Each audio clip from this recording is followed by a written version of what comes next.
It is with great pride and honor that I introduce to you our guest of honor and speaker, a distinguished public servant whose remarkable career is defined by tireless service, genuine accountability, and unwavering commitment to excellence and integrity. He is a proud alumnus of the prestigious Philippine National Police Academy, belonging to the illustrious Tagapaglunsad class of 1993. Through his passionate and dedicated service, he has earned numerous awards and commendations, a testament to his exemplary leadership and invaluable contributions to the Philippine National Police. Kaya nga ganito kasabi ating mga recruit dahil sa kanyang directive na kailangan pinaka-basic lang muna ang ituro natin sa ating mga pulis. Kaya makita natin kung gaano kadisiplinado itong ating mga pulis. Ladies and gentlemen, please join me in giving our warmest welcome to a man who embodies the principles of able, active, and allied policing, the visionary behind the AAA concept, a true reformer, a role model, and a highly respected officer in the PNP, my idol, my upper class, and one of the finest officers in the organization, Police Major General Anthony Abiliada Averin, sir. Sampagsa!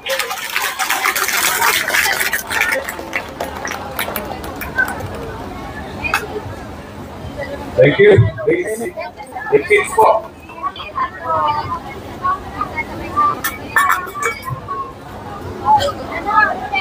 Ma'am, tasuyi lang ma'am. Tahimik lang ma'am, sir. Acting Chief ng RPNC or R1.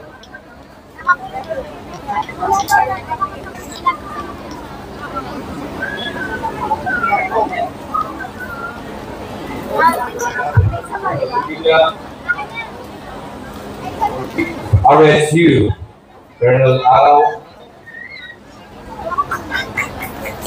yung chief ng NCRTC, yung ako raw yung idol niya, si Colonel Marlon Rufo.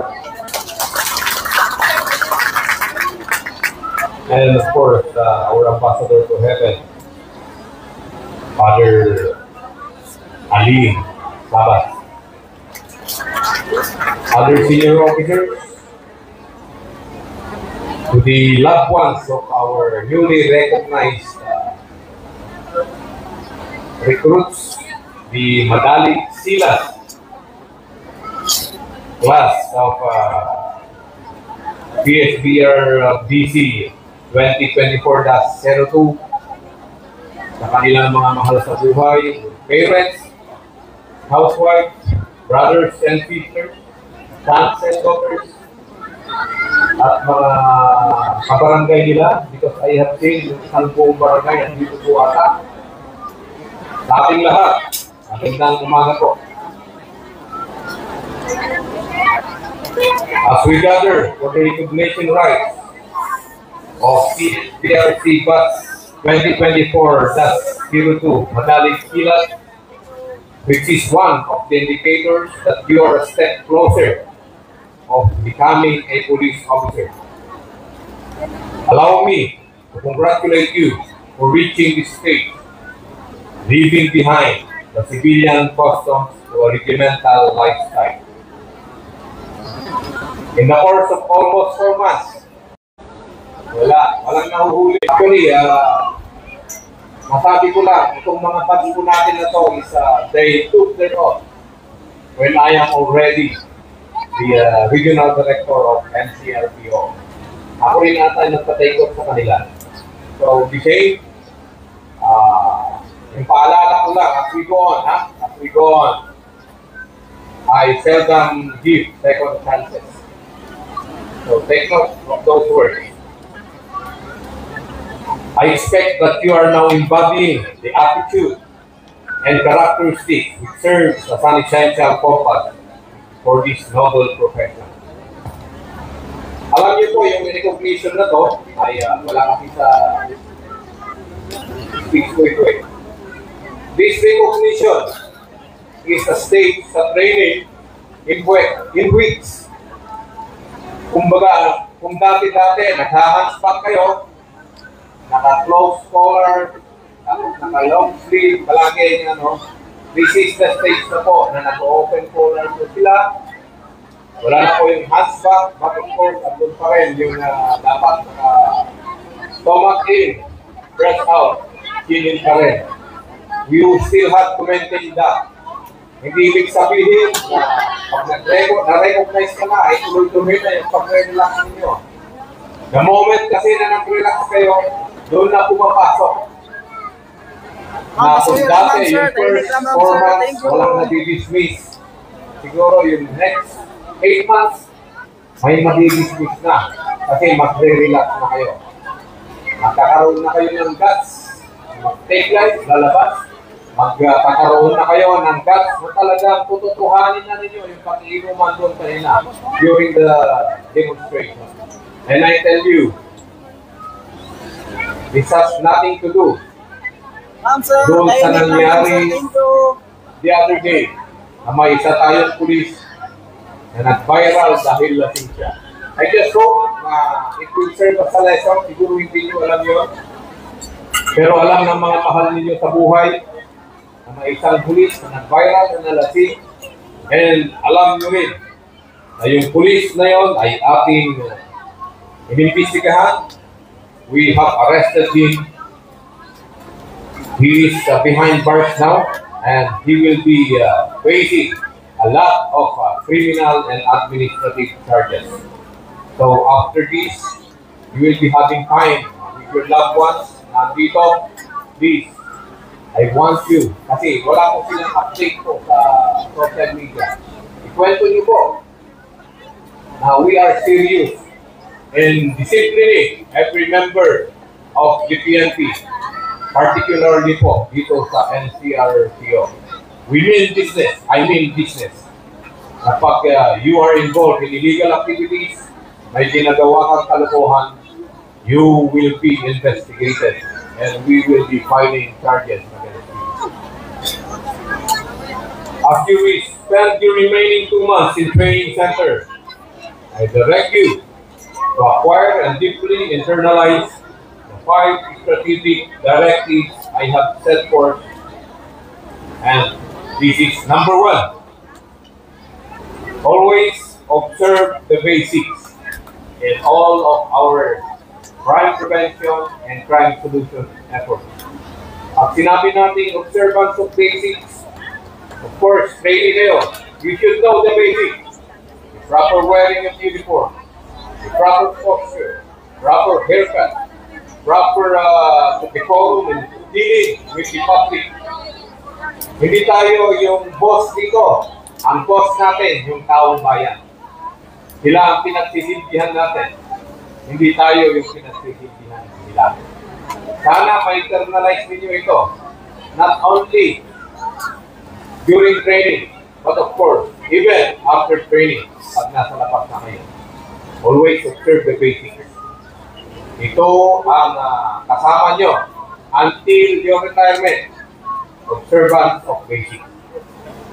Number 2 of my part strategic directives is the adherence to the police operational procedure. I know this is being taught to you, but please, hindi yung during lectures, tinutulugan ninyo. Napaka-importante itong police operational procedure. Ito yung Biblia ng bawat police officer. This is the compilation of laws.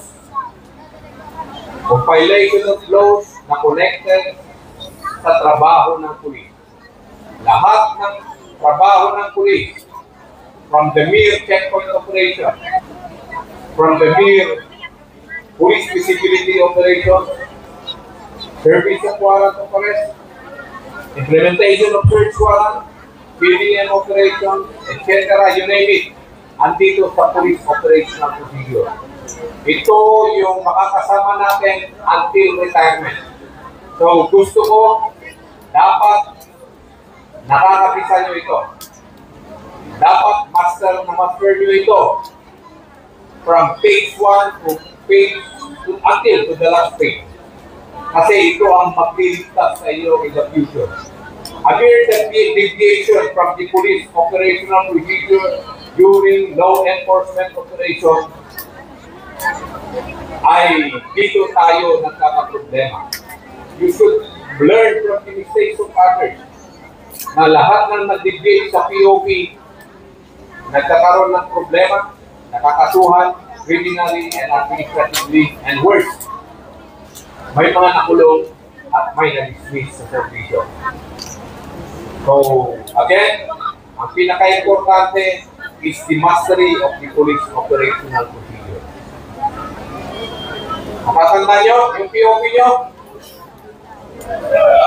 So, during lectures on POP, I want you to listen attentively. And after graduation, of course, if you are already a full-fledged police officer, still, you have to read and read until that time na kabisado niyo yung laman ng police operational procedure natin.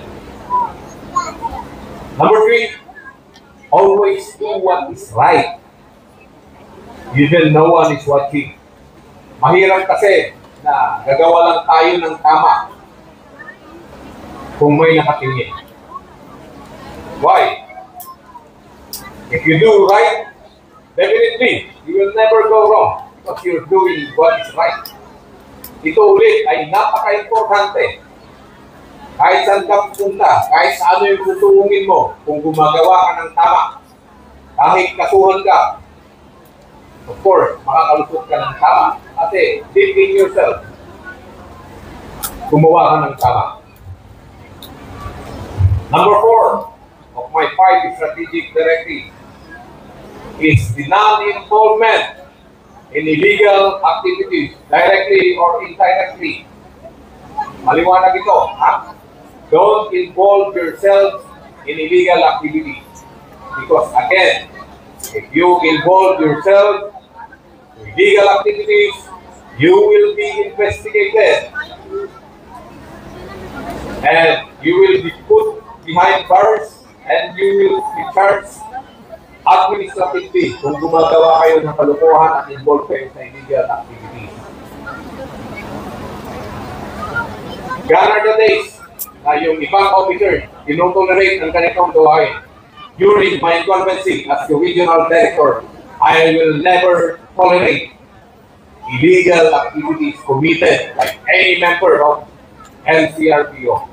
And malinaw yan, the past few days, ang dami nating tinulong and we charge them criminally and administratively. And ayaw po na makasama kayo doon sa mga iimbestigahan, makukulong at maalis sa servisyo. Bago kayo gumawa ng isang labag sa batas, think of your future. Think of your loved ones na umaasa sa inyo. Think of your loved ones na very proud para sa inyo. The moment na nasangkot kayo sa kalokohan, magiging viral kayo, magiging laman kayo ng TV at dyaryo, we will present you during press conferences, and yung madlang, of course, the public will see you. And just imagine yung embarrassment na tutungin ng mga mahal nyo sa buhay. Lalong-lalo na ang inyong mga anak. Yung mga anak nyo ayaw nang pumasok sa eskwela because of the embarrassment that you have brought to your family. So, sana naman, malinaw itong instruction kung ito, do not involve yourself in illegal activities. Ngayon, habang maaga, kung ang gusto mo ay yumaman, of course, you have no place in the PNP. Hindi tayo yayaman dito sa PNP. Kasi yung sweldo natin ito, sapat lang para isang pamumuhay ng isang marangal na pamilya. Ngayon, kung gusto mong magkamal ng limpak na salapi, as early as now, you resign. At pumasok ka, magnegosyo ka. Kasi dito sa PNP, wala tayong sapat na panahon para i-google sa kanya-kanyang negosyo. 24/7 po tayo. 24/7 po yung servisyo natin. At kung gusto nyo talagang yumaman, okay, go. Magnegosyo kayo, of course. But hindi dapat maapektuhan yung oras natin dito sa PNP. The moment na maapektuhan yung oras natin dito sa PNP at you enter to a scheme to a corrupt police commission officers para mag-1530, again, our counterintelligence effort is continuous. Eventually, pag gano'n yung pinasok natin, again, makikita at makikita. Because we believe walang masama na nagawa dito. Kung may ginagawa kayong kalokohan, makikita at makikita. And again, you will be investigated and we will make sure that you will be charged criminally and administratively. And last of my 5 strategic guidelines is, of course, I don't care what is your religion. I respect individuals' belief, but please stay close to God. Because I believe again that if you stay close to God, you will never involve yourself in illegal activities and you will always do what is right. Kasi if you are close to God, stay close to God, naniniwala ako na may takot ka sa Diyos at ang consequences po nito ay gagawa ka talaga ng tama at hindi mo i-involve yung sarili mo sa illegal activities. As early as now, I want you to be knowledgeable on your duties and responsibilities in preparation for the real McCoy. Keep in mind, the level of your initiative and willingness to learn what is taught in the training center will determine your effectiveness, which consequently enable the PNP, particularly the NCRPO, to deliver timely and sufficient service for the successful implementation of the organization's mission and vision. This recognition rights is not a culmination, rather the commencement of greater challenges and profound sense of commitment to your sworn duty as public servant. Before I end, of course, naririnig nyo siguro kanina yung AAA policy na sinasabi ng ating MC, ng ating RPC Director. And I presume, alam nyo, yung AAA, that is able, active, and allied policy ng NCRPO. If we say able, dapat andyan yung necessary tools, training, and technology na gagamitin ng bawat police officer para makapagsilbi siya ng maayos sa ating bayan. Andyan po yung continuous internal cleansing natin, yung integrity monitoring po natin, andyan po yung reward and punishment po natin. Pag gumawa ka ng maganda, you will be recognized and rewarded. Pero pag gumawa ka ng hindi maganda, you will be punished. Andyan din po yung continuous physical fitness po natin at saka mental fitness natin, continuous po. At higit sa lahat, andyan po yung continuous po na sinasabi ko kanina na moral upliftment po ng ating mga kasama. Sa ABLE policy, andito po yung aggressive law enforcement operation. Pag sinabi natin aggressive law enforcement operation, always bear in mind na ang pinaka-importanting trabaho ng pulis natin ay yung crime prevention and crime solution. And if we are talking about crime prevention, andyan yung aggressive police visibility natin. Dapat yung mga patrolman natin nasa kalsada, nagpapatrolya. Hindi yung naka-DS sila doon sa isang politiko or high-ranking official. Kaya nga patrolman, di ba? Patrolman. The rank itself connotes patrol. Kaya dapat andun kayo sa kalsada, nagpapatrolya. But mind you, during patrol operation, Always observe the basics. Fully adhere to the police operational procedure. Paulit-ulit lang po yun. Connected po yung crime prevention at crime solution at saka 5 strategic guiding principles po natin. And lastly, sa AAA natin, is yung ally.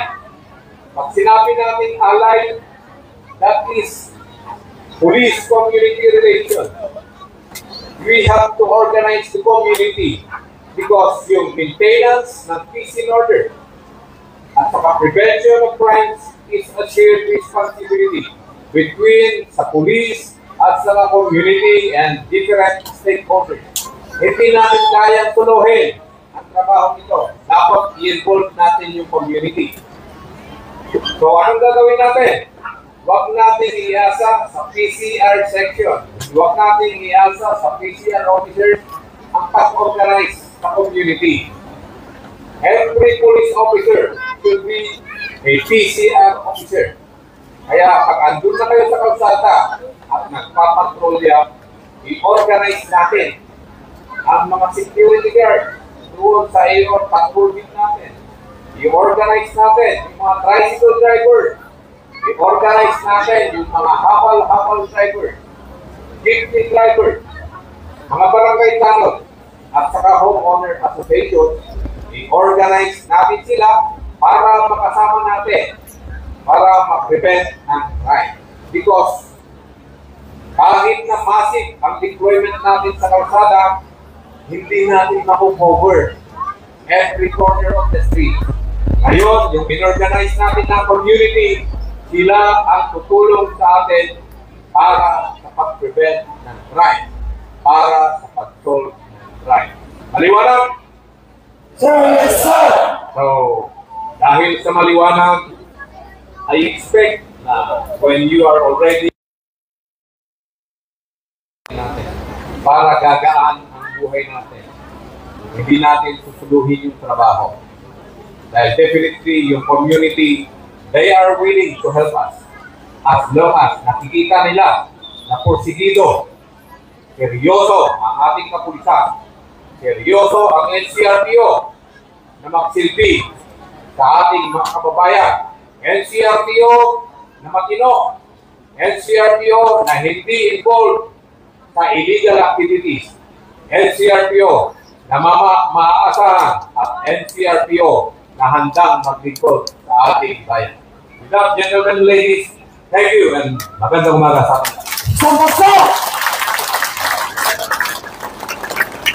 Muli, maraming salamat po, sir. Lagi natin natandaan ang magserbisyo at hindi pagsimpihan. At this moment, we request the Chief National Capital Region Police Training Center, Police Colonel Marlon Ventura Rufo, to be assisted by NCRPC officers, personnel, and other guests to present a certificate of appreciation to our guests, author, and speaker.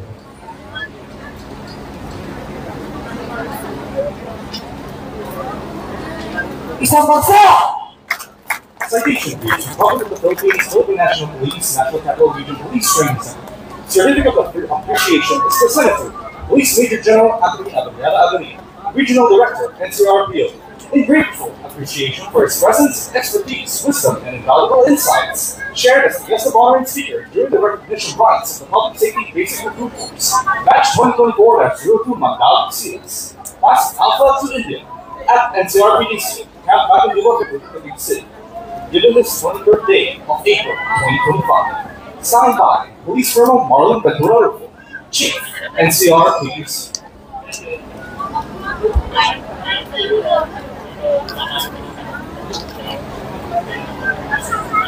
Please think and please be seated.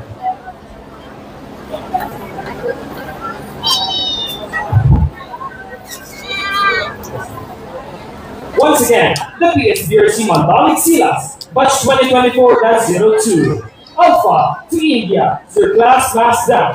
Let us give them a thunderous applause.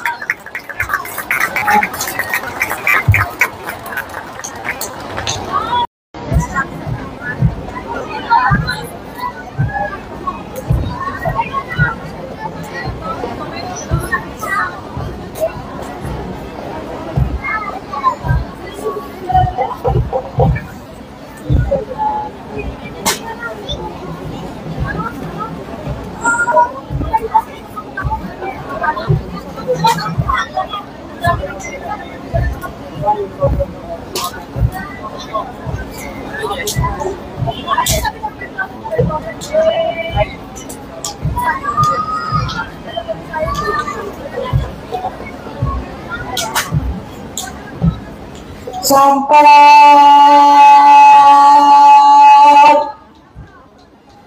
Go!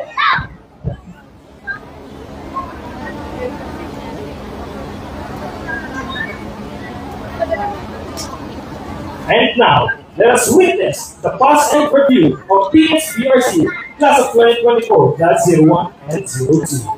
We would like to request the guest honored speaker to be accompanied by the Chief NCR PPC to proceed at the center of the stage to act as a reviewing officer for the pass and review. Pero, magana po sa panaw, pasok-pasok seat. At,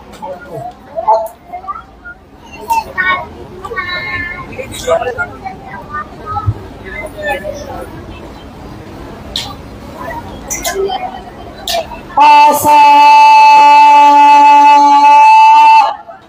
isi at sarap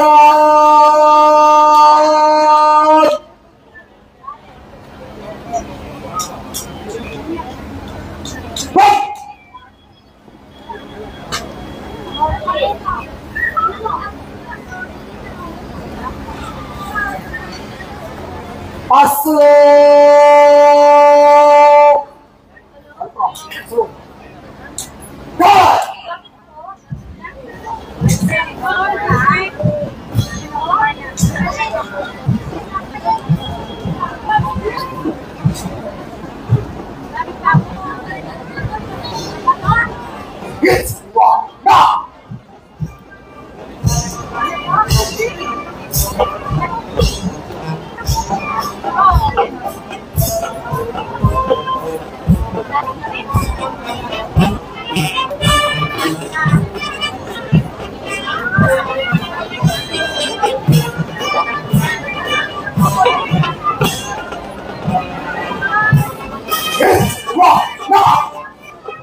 Ladies and gentlemen, approaching are the officers, Lieutenant Commander, and staff.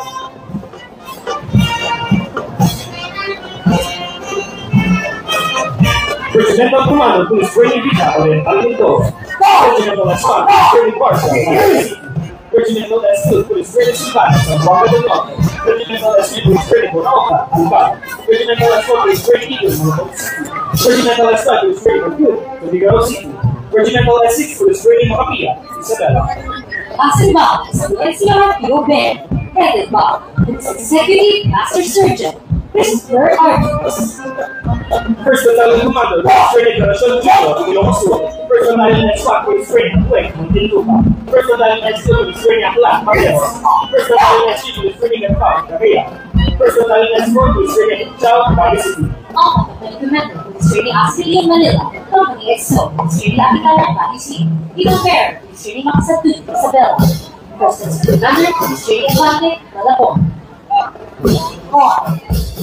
Second Platoon Commander, Police Training Felipe, Isabela.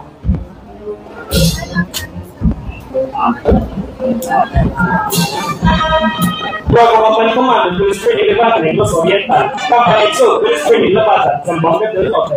Eagle Fair, Police Training Bayron, Quezon City. First Lieutenant Commander, Police Training Aguanace, Bago City. Second Lieutenant Commander, Police Training Bilbao, Quezon Province.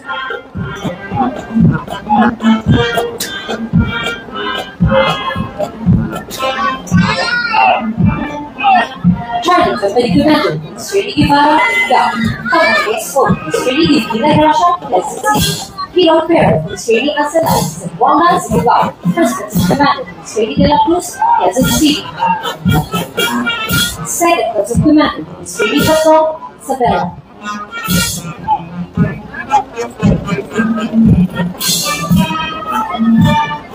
Delta Company Commander, Police Training Rodolfo, Isabela. Company XO, Police Training Talo, Palinca. Eagle Fair, Police Training Guinness, Isabela.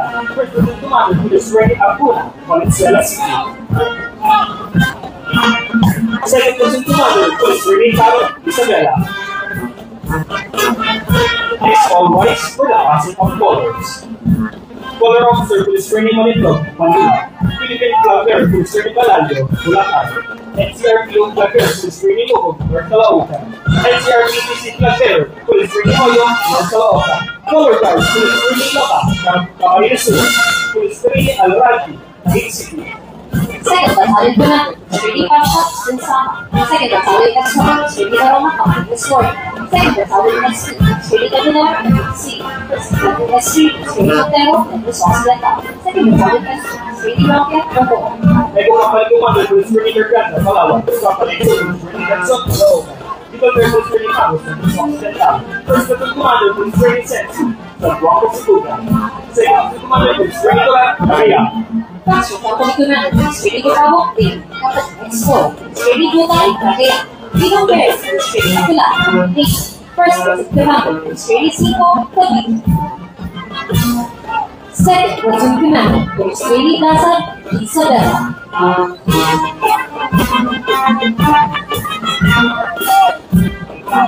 Fourth Company Commander, Police Training Cortez, Pangasinan. Company Exo, Police Training Castro, Pangasinan. Dito Police Training Tinita, Valenzuela City. First Battalion Commander, Police Training Agricola, Bulacan.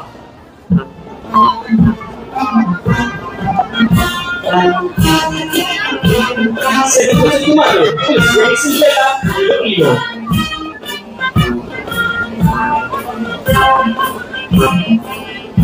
Hotel Company Commander, Security Garcia, Pangasinan. Captain Expo, Security Roque, Marikina City. Freedom Bear, Security Rakyata, Manila City. First Battalion Commander, Security Marquez, Las Piñas City.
Mabanting mo na, masyadong matagal na para sumabay.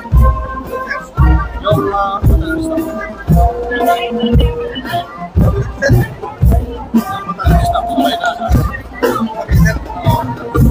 para sa pagdating, hindi na masyadong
Sampalok! Go! Bro, pakis pa po ang parada.